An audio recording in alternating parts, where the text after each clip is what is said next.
오늘 아침에 저희들이 요한복음 1장을 읽었습니다. 오늘부터 시작해서 요한복음 21장까지 요한복음을 우리가 새벽마다 나누게 됩니다. 이렇게 해서 사복음서 중에서 이제 마지막 복음서를 우리가 지금 행하게 읽고 묵상하게 됩니다.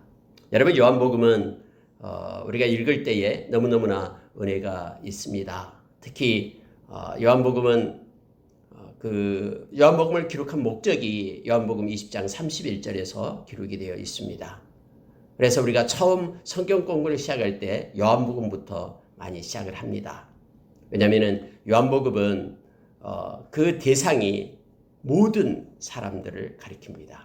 유대인을 대상으로 한 것도 아니고 모든 사람, 다시 말하면 믿음이 필요한 모든 사람, 그래서 생명을 얻어야 될 모든 사람. 여러분, 이 세상에 생명을 얻지 않아도 될 사람이 어디 있습니까? 생명을 얻기 위한 모든 사람들. 그래서 이 요한복음을 읽고 계속 묵상하면 그 목적으로 쓴 책이기 때문에 우리가 믿음을 갖게 되고 생명을 얻게 됩니다. 맨 처음에 우리가 성경 공부를 시작할 때 주로 이제 요한복음을 가지고 많이 합니다. 왜냐하면 믿음을 갖게 하고 생명 얻게 하기 위하여. 이 세상에서 가장 존귀하고 가치 있는 일이 이 조회라는 이 생명입니다. 이 생명을 얻는 그 일임을 알게 합니다. 이 책을 읽는 자에게 예수 그리스도가 하나님의 아들이심을 믿게 하고 그가 구원자, 그리스도, 메시아임을 믿게 하고 믿는 그들로 하여금 그 이름을 힘입어 생명을 얻게 하려는 것이 이 책을 기록한 목적이다라고. 더 나아가 우리가 요한복음에서 많은 우리 주님을 만나게 됩니다. 우리 주님에 대해서 너무나 깊은 것까지를 우리가 말씀 속에서 깨닫게 되고 알게 됩니다. 성경을 한 구절로 요약한다 그러면은 우리가 요한복음 3장 16절 어려서부터 많이 읽던 말씀이죠. 하나님이 세상을 이처럼 사랑하사 독생자를 주셨으니 이는 저를 믿는 자마다 멸망치 않고 영생을 얻게 하려 함이라. 이 영생, 영원한 생명을 믿는 자에게 영원한 생명을 얻게 하기 위해서 예수 그리스도가 십자가에 못 박히고 십자가에서 우리의 죄를 사하심으로 인하여 이걸 믿는 자에게 영원한 생명을 주시려는 것, 이것이 성경이 존재하는 이유임을 우리로 하여금 또 이렇게 축약해서 한 구절로 우리가 알게 됩니다. 또한 여러분, 요한복음을 읽다 보면은요, 요한복음의 에고의 의미, 예수님께서 나는 이렇다라고 직접 예수님이 자기 자신을 나타내주는 내용이 나옵니다. 아까 제가 기도했던 내용들이 다 예수님께서 내가 이렇다라고 자기 자신을 나타내 주었던 말씀들입니다. 나는 생명의 떡이다. 누구든지 나에게 오면은 결코 줄이지 않고 나를 믿는 자는 영원히 목마르지 않을 것이다 하면서 우리 주님은 나는 무엇이다 라고 분명하게 우리에게 가르쳐줍니다. 세상에 어떤 종교도요 나는 뭐다라고 말했던 그러한 신이 없습니다. 예수님은 명확합니다. 나는 너희의 왕이고 나는 심판주고 나는 창조주다 하면서 예수님은 분명하게 우리에게 가르쳐주고 있음을 알게 합니다. 여러분, 우리가 요한복음을 읽으면서 우리가 더욱더 우리 주님과 친밀해질 겁니다. 그리고 주님의 마음과 속성을 더 알게 될 겁니다. 그리고 우리는 아는 것만큼 더 의지하고 믿음을 갖게 되고 그의 생명으로 우리는 풍성하게 우리는 믿음의 자녀로 세워지게 될 겁니다. 요한복음을 계속 읽고 묵상하면은 이러한 주님과의 그러한 교통 속에서 믿음은 더욱더 확고해지고 흔들리지 않는 그러한 모습으로 하나님을 기쁘시게 하는 삶 살아가며 예수의 생명으로 풍성케 되는 은혜가 있을 줄 압니다. 여러분, 오늘 1장에 보면은요,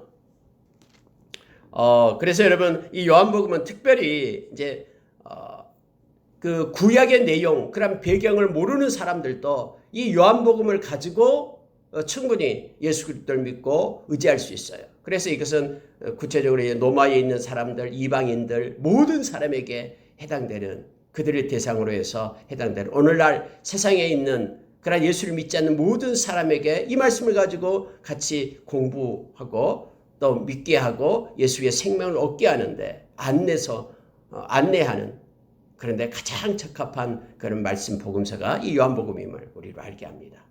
여러분, 요한복음 1장은요 창세기 1장과 동일합니다. 1장부터 3장이 이 짤막한 요한복음 1장에 이 세계의 온 우주, 온 태초가 다 드러나고 나타납니다.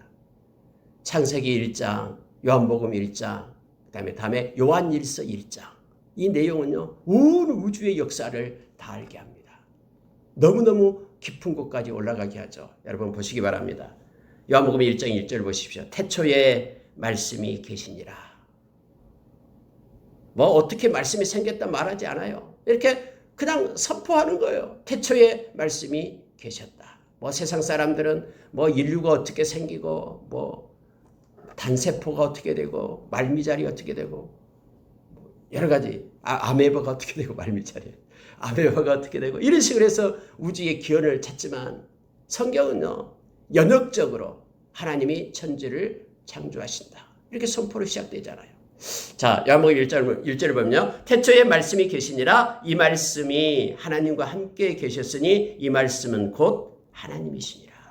말씀을 인격체로 나타내면서 말씀하고 있는 거예요. 말씀이 곧 하나님인데, 자, 2절 보십시오. 그가 태초에 하나님과 함께 계셨고 만물이 그로 말미암아 지은 바 되었으니 그 지은 것이 하나도 그가 없이는 된 것이 없느니라.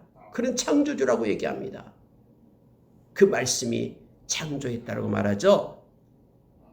자, 그로 말미암아 지은 바 되었으니 지은 것이 하나도 그가 없이는 된 것이 없다라고 말합니다. 여러분요, 골로새서 1장에 보면은 세상의 모든 만물은 예수 그리스도로 말미암아 창조되었고 예수 그리스도를 위하여 창조되었고 예수 그리스도와 함께 선다라고 성경은 기록해주고 있어요. 요한복음 1장에도 동일합니다. 말씀이 창조했고 하나님과 함께한 말씀, 그 말씀이 곧 하나님이고 그래서 이 만물이 그로 말미암아 지은 바 되었다라고 성경은 말해주고 있습니다.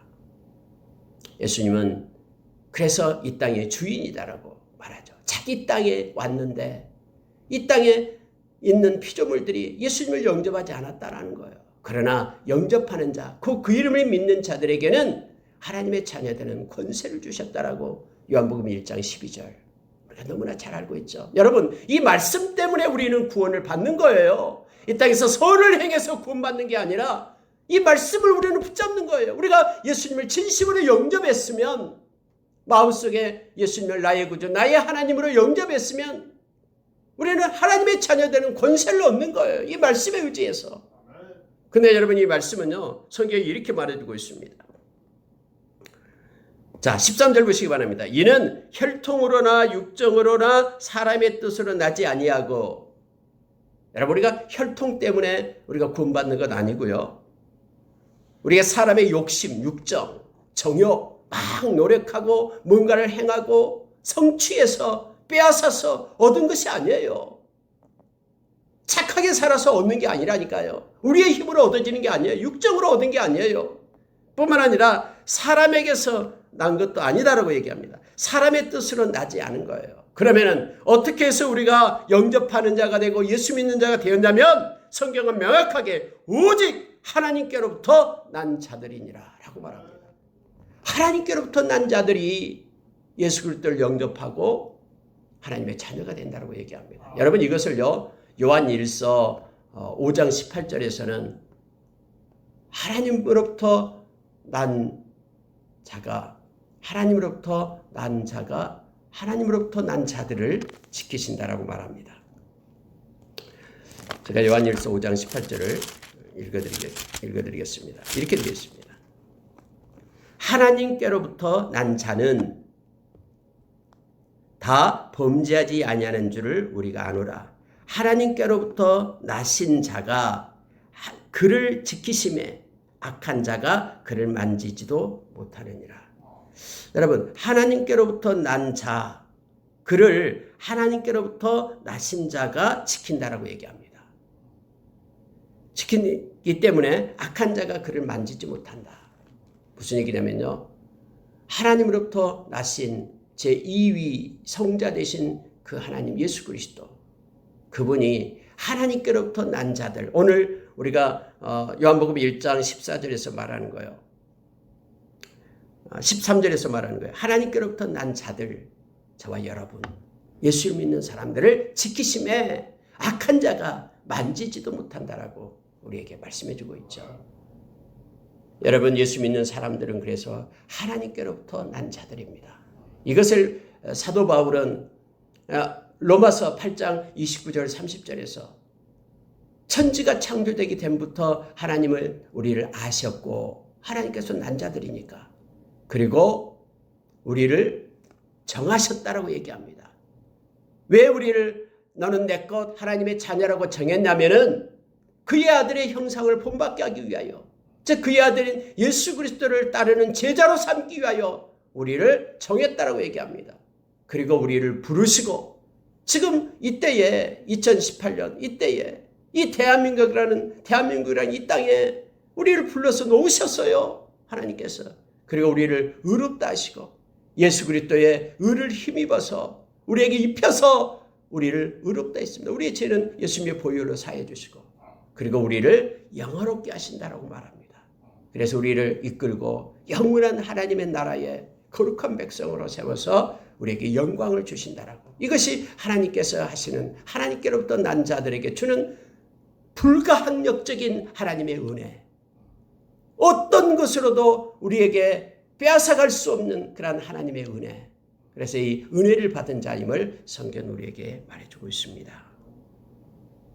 여러분, 예수님은 생명이라고 말합니다. 자, 4절에 한번 보십시오. 그 안에 생명이 있었으니 이 생명은 사람들의 빛이라. 이렇게 말합니다. 여러분, 세상에 이 조회라는 이 생명은요, 어디에도 없어요. 우리는 생명을 얻어야지 사는데 생명이 없어요. 예수 그리스도만이 생명이에요. 그 안에 생명이 있었으니. 그래서 우리가 예수 그리스도를, 우리가 생명을 얻는 방법은 하나밖에 없어요. 생명 대신 예수 그리스도를 우리의 마음속에, 우리 속에 우리가 영접하는 것밖에 없어요. 그래서 우리가 예수님을 모시고 있으면, 예수님이 우리 속에 거하시면 우리가 생명을 얻게 되는 거예요. 예수님 때문에. 그러나 우리가 예수님을 떠나서는 우리는 아무것도 아니에요. 우리는 생명이 없어요. 이 보배 대신 예수 그리스도를 우리 질거리신 우리에게 담고 있는 거예요. 그래서 우리가 영원한 생명을 얻게 되는 겁니다. 여러분, 이 요한복음에는 특히 이 생명에 대한 내용으로 계속해서 연결됩니다. 생명을 얻는 것이 우리의 궁극적인 목적이고요. 그러면 이 생명을 얻으려면은 예수 그리스도를 믿어야 된다라고. 이 예수 그리스도를 하나님의 아들을 구세주로 믿기 위하여 이 말씀을 썼다라고 지금 기록하고 있는 것입니다. 요한복음 20장 31절에서요. 생명이 그 안에 있었고요. 네, 이 생명이 사람들의 빛이라고 얘기합니다. 예수님은 그래서 이 땅에 빛으로 오셨어요. 빛입니다. 어둠 이 땅에 참빛 되셔서 오셨다라고 성경은 말해주고 있죠. 성경은 이렇게 말하고 있습니다. 9절에 보십시오. 참빛 곧 세상에 와서 각 사람에게 비추는 빛이 있었나니 그가 세상에 계셨으며 세상은 그로 말미암아 지은 바 되었으되 세상이 그를 알지 못했다. 영접하지 않았다라고 연결해서 말합니다. 그래서 여러분, 예수님을 나타낼 때 예수님은 빛이셔요. 참빛입니다. 그분은 생명이셔요. 우리가 요한복음 14장 6절에서 나는 길이요 진리요 생명이니 라고 말하죠. 예수님께서는 요한복음 11장에서 25절에서 나는 부활이요 생명이니. 예수님은 생명이에요. 그리고 여러분, 예수님은 빛입니다. 참빛이에요.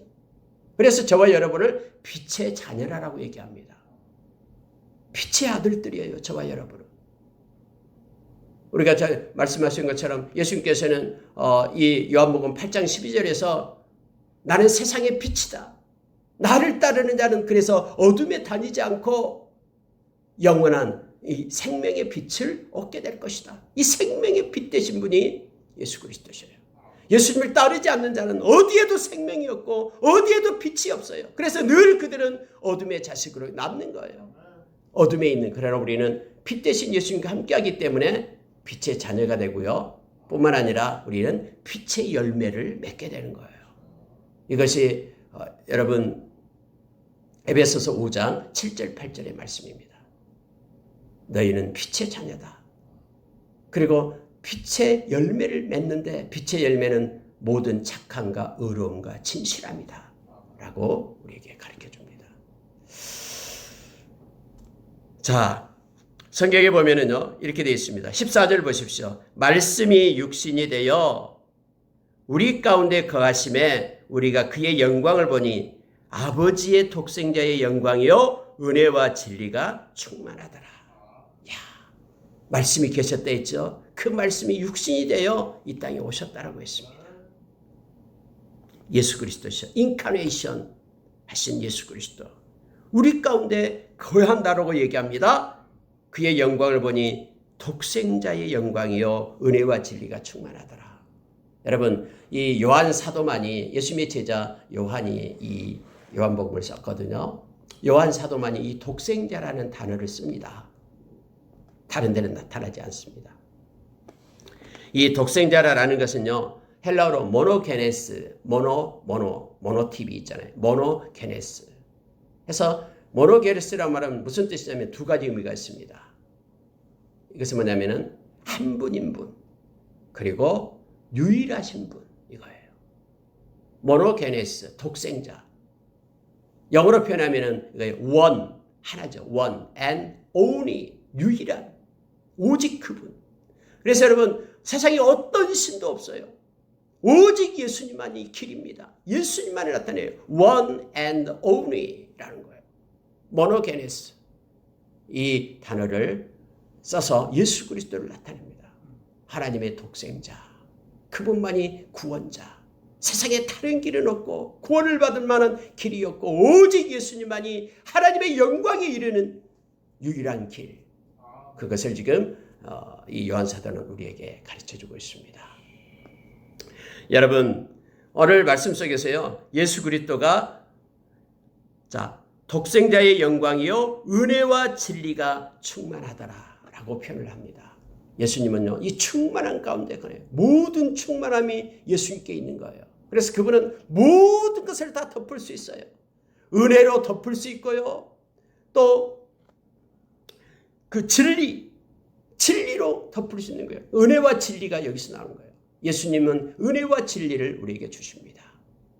그분은 16절에 우리가 다 그의 충만한 데서 받으니 은혜 위에 은혜를 하라고 말하죠.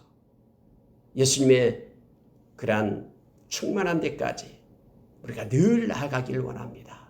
그분의 은혜가 우리를 덮고 그분의 진리가 우리 가운데 항상 머무는 우리가 되기를 원합니다. 예수님은 진리셔요. 알레테이야. 그래서 거짓은 예수님 앞에 설 수가 없습니다. 이 거짓의 영은 주님 앞에 나타날 수 없죠. 우리가 주님과 함께 동행할 때에 이 거짓된 세상의 영은 우리를 미혹할 수가 없음을 깨닫게 합니다. 율법은 모세로 말미암아 주어진 것이요 예수님이 오실 때까지 그림자였어요. 그런데 예수님이 오시니까 이제는 은혜와 진리는 예수 그리스도 말미암아 우리에게 온 것이다라고 말합니다. 예수님께로 이끄는 이 몽학선생과 같은 이 율법은 이제 예수 그리스도로 인하여 실제가 오시니까 이 실제 되신 예수 그리스도로 인하여 우리가 은혜와 진리 가운데 있게 되었다라고 요한 사도는 지금 말하고 있습니다. 이렇게 해서 여러분 요한복음은 시작이 되는데요. 이 예수 그리스도를 이제는 오실 길을 준비하는 자 세례 요한에 대해서 성경은 언급해 있습니다. 세례 요한이 예수님보다 6개월 먼저 왔잖아요. 그래가지고 요단강에서 이제 세례를 베풀고 있는데 이 사내들인 공회원들이 보냅니다. 제사장들, 레위인들이 요한에게 가서 네가 누구냐? 네가 누군데 세례를 주고 있냐? 이렇게 질문을 합니다. 왜냐하면 그때 당시에요. 유대 종교 지도자들은 이렇게 거짓 선지자로 의심되는 사람이 있으면 조사할 수 있는 권리가 있어요. 거짓 선지자가 나타나라고 하면은 가서 조사를 합니다. 그리고 거짓 선지자라고 얘기하면 이제 그를 배척하고 죽이고 돌로 치고 막 그러죠. 그래서 지금 세례 요한한테 와서 지금 조사를 하는 거예요. 네가 누구냐? 네가 그리스도냐? 나 아니다. 그럼 네가 엘리야냐? 라고 묻는 거예요. 여러분, 엘리야가요 왜 그때 당시 나오냐면요, 우리가 엘리야가 어떻게 죽음을 당하게 됩니까? 그는 죽지 않고 바람 타고 올라가잖아요. 불병거 불수레 타고 올라갔잖아요. 그래서 그들은 생각하기를 메시아가 오시기 전에 이 엘리야가 먼저 살아서 올라갔으니까 내려와서 그리스도의 메시아의 길을 준비할 것이다라고 다 생각하고 있었어요. 그래서 네가 그리스도냐? 아니다 하니까 그러면은 그리스도의 길을 준비하고 있는 엘리야냐? 나 엘리야 아니다. 그럼 네가 선지자냐? 아니다. 그럼 네 누구냐? 나는 이사야의 글에 말하죠. 이사야 40장 3절에 나와 있는 것을 얘기하는 거예요. 나는 이사야의 말과 같이 주의 길을 곧게 하라고 광야에서 외치는 자의 소리다. 광야에서 외치는 자의 소리다라고 얘기합니다. 예수님께서는 이 세례 요한을 엘리야에 비유했죠. 엘리야가 왔다라고 말합니다. 근데 여기서 지금 세례 요한 네가 엘리야냐라고 말할 때 나는 아니다라고 말하는 것은 그때 당시 그 엘리야와 동일한 일이냐 사람이냐라고 문자적으로 물었기 때문에 내가 아니다라고 말하는 거예요. 주의 길을 준비하는 자, 주님이 오실 길을 준비하는 자로 세워졌음을 보게 됩니다. 성경은 분명히 얘기해요. 나는 그리스도가 아니다. 나는 그의 길을 준비하는 자다 라고 말합니다. 그러면서 여러분 29절을 보시기 바랍니다. 이튿날 요한이 예수께서 자기에게 나오심을 보고 이르되 보라 세상죄를 지고 가는 하나님의 어린 양이로다. 나보다 앞선 것은 그가 나보다 먼저 계심이라 한 것이 이 사람을 가리킵니다. 여러분 우리가 잘 알다시피 엘리사벳이 이 사가랴와 엘리사벳이 임신해가지고 늦게 하나님께서 은혜 주셔서 임신해가지고 아이를 낳는 게 세례 요한이었잖아요.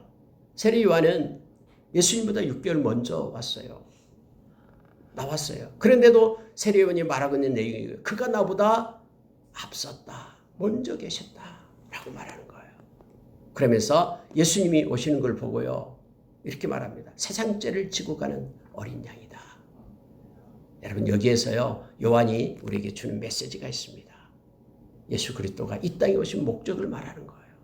세상죄를 지기 위하여 이 땅에 오셨다라는 거예요. 인류에 있는 모든 죄를 지고 가기 위하여 어린 양은 희생 제물을 얘기합니다. 사람들이 죄를 지면은 이 양을 속죄제 드릴 때 양을 끌어다가 그 머리에 안수하고 죄를 전가시켜요. 이 양은 이 아무런 결점이 없는 것 그리고 순수하고 순결한 것을 상징합니다. 그래서 양의 이 무결점, 이 순수함, 이 의로움이 안수한 사람에게로 전가되는 거예요. 그래서 죄로 인하여 어린 양이 죽고 대신 어린 양의 그러한 의로움이 자기에게로 오게 되는 것. 이것이 바로 제사제도의 원리거든요. 그런데 지금 예수님을 향하여 어린 양이다라고 얘기합니다. 그는 모든 죄를 지고 희생제물로 하나의 구속제물로 화목제물로 드려져야 될 바로 분이다라고 말하면서 외치고 있는 것을 보게 됩니다. 근데 여러분 실은요. 이 세례 요한이 여기서 밑에 말하는 게 나도 몰랐다라는 거예요. 그런데 나를 보내신 그 하나님께서 나에게 가르쳐줬다. 성령으로. 만약에 성령이 비둘기같이 임하는 것을 보면은 바로 말하는 세상죄를 지고 가는 그분 하나님의 아들이 저분이다라고 성령께서 가르쳐줬다라는 거예요. 그것을 지금 증거하고 있음을 보게 됩니다. 여러분 31절 보시기 바랍니다. 나도 그를 알지 못하였으나 내가 와서 물로 세례를 베푸는 것은 그를 이스라엘에 나타내려 함이라. 여러분 왜 세례 요한이 물로 세례를 베풀고 있는지 아십니까? 예수 그리스도의 성령의 세례를 나타내주기 위하여라고 지금 말하는 거예요. 내가 물로 세례를 베푸는 것은 이유가 뭐냐면 그를 예수님을 이스라엘에 나타내려 함이라. 예수 그리스도가 성령으로 세례를 주어서 우리의 모든 죄를 맑게 씻고 하나님의 자녀로 우리를 삼으신 그 예수 그리스도를 나타내기 위해서 상징적으로 물로 세례를 주고 있다라고 지금 세례 요한은 말하고 있는 것입니다. 나도 그를 알지 못하였으나 나를 보내어 물로 세례를 베풀라 하신 그이가 하나님이죠. 나에게 말씀하시되 성령이 내려서 누구 위에든지 머무는 것을 보거든 그가 곧 성령으로 세례를 베푸는 이인 줄 알라 하셨기에 내가 보고 그가 하나님의 아들이심을 증언하였노라. 세례 요한이 이렇게 명확하게 예수 그리스도가 하나님의 아들이며 그는 성령의 세례를 베풀 자임을 증언하고 있음을 보게 됩니다. 성령께서 그렇게 행하셨다라고 하나님께서 나에게 그렇게 가르쳐줬다라고 말하고 있는 거예요. 여러분, 우리가 물세례 받으면은 우리가 이 세례라는 것은 이제 씻는다라는 뜻이죠. 그럼 물세례 받으면은 우리의 죄가 다 씻어집니까? 아니에요. 성령 세례를 받아야 됩니다. 오늘 말씀이 그렇게 말해주고 있는 거예요. 그가 성령으로 세례를 베풀 자이다. 이 얘기가 무슨 얘기냐면요. 성령 세례라는 것은 성령으로 우리 가운데 성령이 임하셔서 우리를 거룩한 자로 깨끗한 자로 세운다라는 거예요. 성령이 없는 사람은 이건 구원받은 자가 아니에요. 성경이 분명하게 말합니다. 로마서 8장 9절에 너희 안에 그리스도의 영이 없으면 그리스도인이 아니다라고 얘기합니다. 로마서 8장 15절에 이 성령께서 우리로 하여금 하나님의 양자, 즉 하나님을 아빠 아버지라고 부를 수 있게끔 하고 이 성령께서 우리로 하여금 예수님과 함께 하나님의 나라를 상속하게끔 한다고 얘기합니다. 에베소서 4장 30절에서 성령 안에서 우리가 구원의 날까지 인침을 받았다고 말합니다. 그래서 너희는 성령을 근심하게 하지 말라라고 말하죠. 여러분, 우리가 성령이 없으면 우리는 십자가의 그 은혜를 깨닫지 못합니다. 성령이 없으면 우리는 하나님을 사랑할 수도 없습니다. 성령이 없으면 우리는 하나님의 그런 일과 하나님의 뜻을, 마음을 알지도 못합니다. 우리 주님을 부를 수도 없습니다. 다 만약에 그렇게 하면서 성령이 없이 그렇게 한다면 다 가짜예요. 거짓으로 그렇게 하고 있는 거예요. 고린도전서 3장 16절에서 너희 안에 성령이 거하는 것을, 계시는 것을 알지 못하느냐 하면서 바울사도는 우리에게 책망하죠. 너희가 성전인 것을 알지 못하느냐. 성전을 더럽히는 자는 멸망을 받게 될 것이다. 여러분, 성전에는요 언제나 하나님이 계시죠. 우리 안에, 우리가 성전이고 우리 안에 성령 하나님께서 언제나 계십니다. 구원의 날까지 우리를 떠나지 않습니다. 우리를 진리 가운데로 인도하시는 분이 성령입니다. 이 성령 세례를 베푸실 분이 예수 그리스도. 오직 예수 그리스도로만이 그의 영이신 성령으로 우리에게 임하고 그 성령으로 인하여 우리를 거룩한 자로, 하나님께 속한 자로 세우심을, 이게 성령 세례임을 성경은 말해주고 있습니다. 그럼 물세례는 뭐냐? 세례는 받지 말아야 되냐? 아니요. 세례는 내가 세상을 향하여 나는 하나님의 자녀다라고 선포하는 겁니다. 그리고 하나님께 속한 자라는 표시가 물세례의 표시입니다. 이것도 역시 우리에게 중요한 의미를 갖고 있음을 보게 됩니다. 여러분, 이렇게 해서 이제 요한복음 1장이 시작이 됩니다. 원래 베드로와 안드레는요 다 세례 요한의 제자였습니다. 근데 세례 요한이 보라, 세상 죄를 지고 가는 어린 양이다. 그는 성령 세례를 베푸실 분이다 라고 말하니까 이 안드레가 가서 먼저 예수님께 가서 랍비여 하면서 예수님을 찾아갑니다. 그리고 예수님 먼저 만나요. 그리고 다시 이 안드레가 베드로를 데리고 와서 우리가 보았다. 메시아를 보았다 라고 말합니다. 그래서 베드로가 함께 가서 여러분 예수님을 만나게 되죠. 그때 예수님께서 너를 이제는 게바라하리라, 베드로라 하리라 라고 얘기합니다. 우리가 여러분 다른 성경에서는 고기 잡고 있는 베드로와 안드레와 베드로를 갖다 부르잖아요. 나를 따라오너라. 내가 너희를 사람을 낳는 어부가 되게 하리라. 그랬더니 그들이 다 놓고 따랐다라고 얘기 그렇게 나오죠. 그러니까 여러분 이 요한복음에서 보면은요, 이 베드로가 뭐냐면은 그 내용을 함축하고 있는 거예요. 다른 성경과 함께 다른 각도에서 보고 있는 거예요. 그냥 우연히 예수님을 따라다 만나가지고 한 번 만나가지고 따르고 그런 내용이 아니에요. 예수님에 대해서 알고 있었어요. 왜냐하면 요한의 제자였기 때문에요. 야, 저분이 나를 불러준다면, 저분의 제자가 된다면. 근데 예수님께서는 오셔서 그들을 제자 삼으신 것입니다. 요한복음 15장에 보면 그렇게 말하죠. 너희들이 나를 택한 게 아니다. 내가 너희를 택하여 나의 제자 삼았다라고 말합니다. 우리 모두가 다 그래요. 우리가 예수 믿게 된 것은요, 우리가 택한 게 아니에요. 하나님께서 우리를 아시고 정하시고 부르시고 의롭다 하시고 영화롭게 하신 하나님의 주권적인 은혜 가운데 우리가 하나님의 자녀가 된 것을 우리가 알 수 있습니다. 우리가 영접하는 것, 아까 영접하는 것, 하나님 예수 그리스도를 믿는 자는 하나님의 자녀들은 권세를 주셨다고 했죠. 우리가 그렇게 할 수 있는 것은 하나님께로부터 난 자들을 이기 때문이다라고 말하는 거예요. 하나님께서 정하시고 부르신 자였음을 성경은 우리에게 가르쳐 줍니다. 그리고 예수님은 이제 43절 이하에서 빌립과 나다나엘을 부르는 장면이 나옵니다. 예수님이 빌립을 먼저 부르죠. 나를 따르라 라고 말합니다. 근데 빌립이 나다나엘에게 가서 말하는 거예요. 뭐라고 얘기하면은 자, 45절 보면은 빌립이 나다나엘을 찾아 이르되 모세가 율법에 기록하였고 여러 선지자가 기록한 그 일을 우리가 만났으니 요셉의 아들 나사렛 예수다. 그러니까 나다나엘이 대뜸 하는 얘기가요. 46절에 이렇게 말합니다. 아니 나사렛에서 무슨 선한 것이 날 수 있느냐? 빌립이 와서 보라라고 얘기하는 거예요. 여러분 구약에 나사렛이라는 지명이 잘 안 나와요. 조그만 동네예요. 잘 몰라요. 근데 나사렛에서 메시아가 났다고? 이 성경이 어디 봐라. 거기에서 무슨 선한 일이 있겠느냐. 원래 나사렛은 변방이었거든요. 그래서 로마 군대가 주둔하는 곳이었어요. 그래서 거기는 하찮은 곳으로 여겨졌어요. 그곳에서 무슨 메시아가 나 하면서 말하는 거예요. 여러분 원래 나사렛에서 예수님이 태어난 것 아니죠.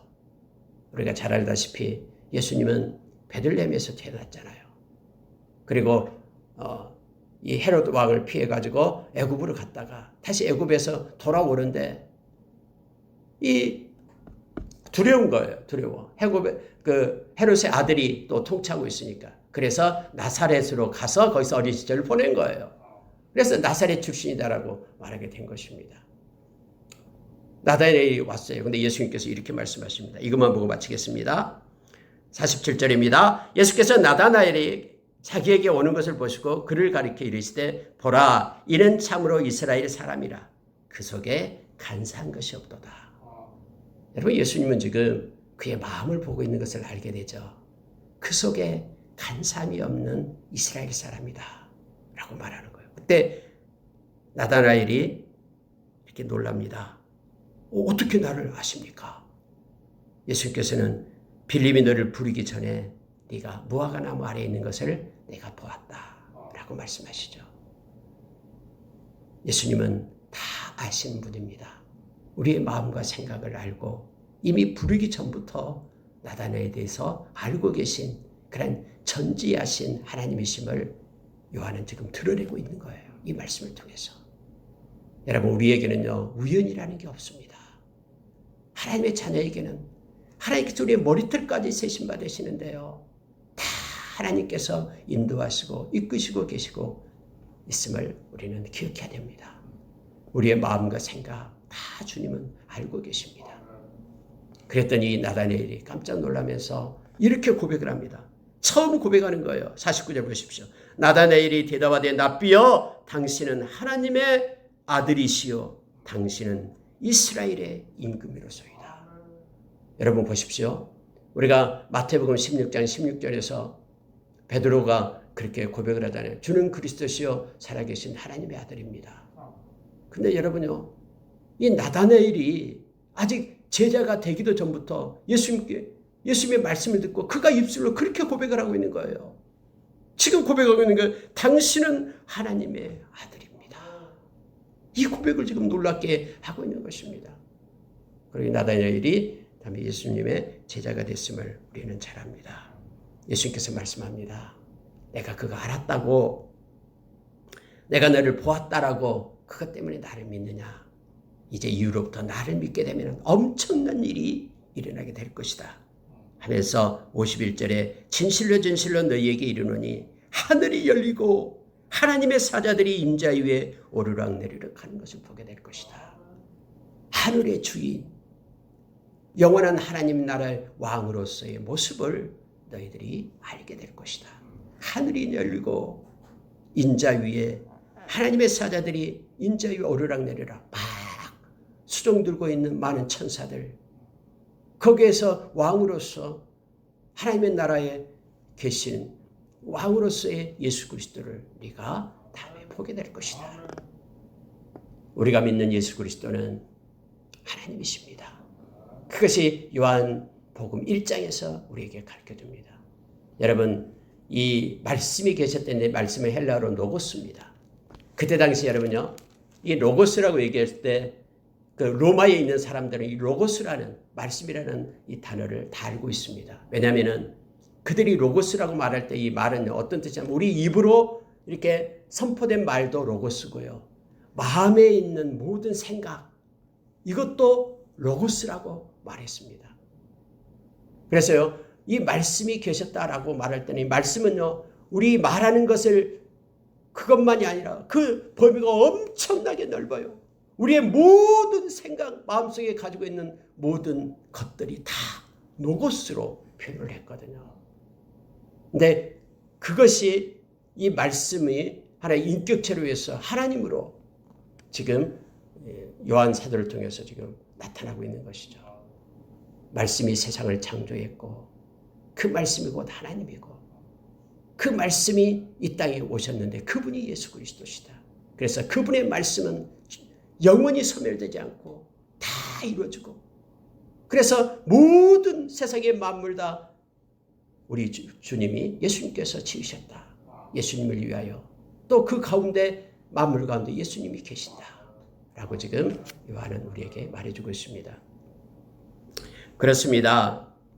모든 만물을 다스리는 이 이성적인 법칙 이것이 헬라인들이 가졌던 로고스에 대한 것이었어요. 근데 그분이 예수 그리스도라고 지금 요한은 선포하고 있습니다. 우리도 동일하게 믿고 있습니다. 우리 주님이 마태복음 24장에서 나의 말은 천지가 없어져도 없어지지 않는다 라고 우리에게 말씀하셨고 이 구약에 나온 모든 기록된 말씀과 동일하게 예수 그리스도의 말씀을 그렇게 권위를 높이셨습니다. 예수님은 말씀이기 때문에 그렇습니다. 같이 기도하겠습니다.